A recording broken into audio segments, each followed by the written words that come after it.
Սիրելի հայրենակիցներ, այստեղ քննարկումը ցավոք սրտի ոչ թե մերկանտիլիզմի եւ լիբերալիզմի քաղաքատնտեսական ընտրության մեջ է, որ իհարկե շատ հետաքրքիր է։ Ավելի շուտ տնտեսական վիճակի մասին է խոսքը։ Այն ինչ որ հիմա ներկայացվում է, շատ նման է ցեմենտային կլինկերի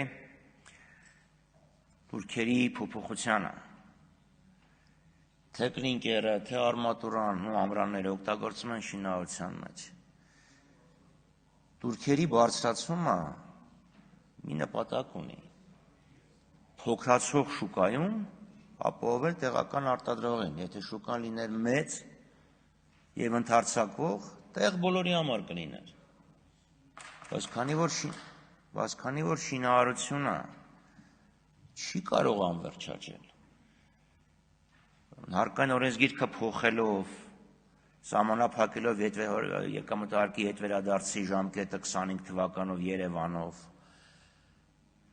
շինարարությունը արագ աճեց քաղաքում, Երևանում։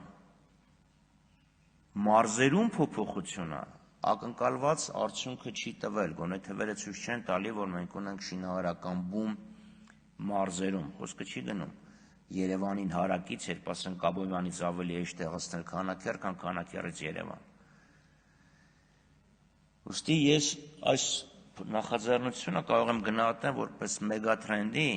շուկայի նվազման, շինարարական շուկայի նվազման առաջին զգուշացում։ Տնտեսությունը, տնտեսական աճը, որի մասին վաղ խոսեն եւ դիֆերանբներ կձոնեն,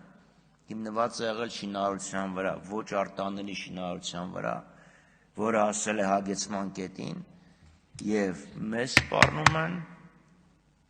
բավականին ծանր օրեր նվազող տնտեսական աճով։ Շնորհակալություն։